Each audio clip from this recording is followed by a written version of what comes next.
Iniurong sa May 2 ang pagpapalit ng oras ng pasok at uwian ng mga kawani ng gobyerno sa Metro Manila para makatulong sa pagbabawas ng traffic. At isa pang mungkahi para solusyonan ng traffic ang paniningil ng congestion fee sa mga piling daan. Saksi, si Joseph Moro. Pagdating ng hapon, lalo pang bumigat ang traffic sa harap ng isang pribadong paaralan sa Chino Rosa sa Makati City. Ang iba naghihintay ng mga pauwing estudyante. Every morning or hapon, ganyan, side by side sila nakaparada. Double parking, papasok, hindi na ganing gwardiya, walang nagta-traffic dito. I think talagang tutuloy-tuloy pa rin po namin yung coordination with the school. Kakausapin po namin sila talaga to have a scheme na para papasukin yung mga magsusundo, malaking kabawasan po ito dun sa mga sasakyan na naghihintay at nananatili sa mga sidewalk. Nauna nang inatasan ng Pangulo sa isang cabinet meeting ang mga ahensya ng gobyerno na mag-isip ng mga paraan para mabawasan ang traffic.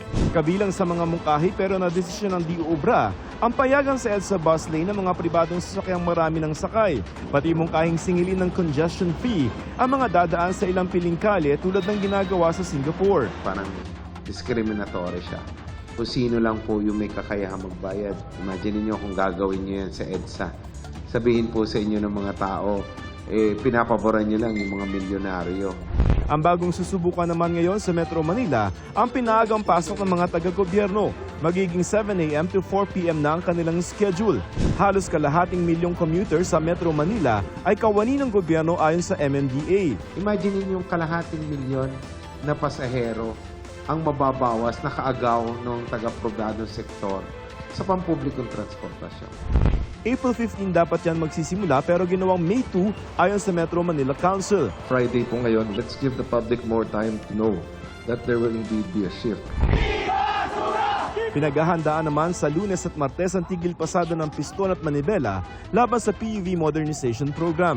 13 rutang binabantayan ng MMDA kung mawawala ng mga masasakyan.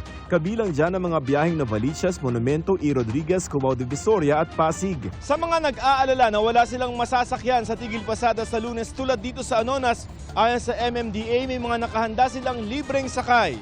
Hindi po tayo mag-indiscriminate na dispatch ng mga libreng sakay. Dahil ayaw din naman po natin ngaya makaagaw ng mga grupo na hindi sasama. Dahil sila po yung mawawala ng kita. May mga jeepney group kasing di sasali sa tigil pasada. Handa po kami magserbisyo sa darating na 15 at 16.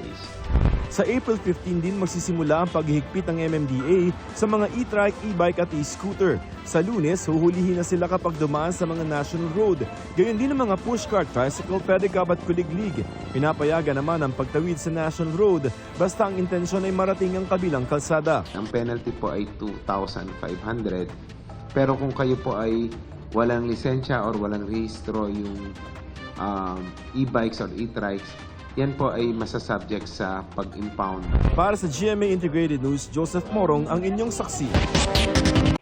Mga kapuso, sama-sama tayong maging saksi. Mag-subscribe sa GMA Integrated News sa YouTube at para sa mga kapuso abroad, samahan niyo kami sa GMA Pinoy TV at sa www.gmanews.tv.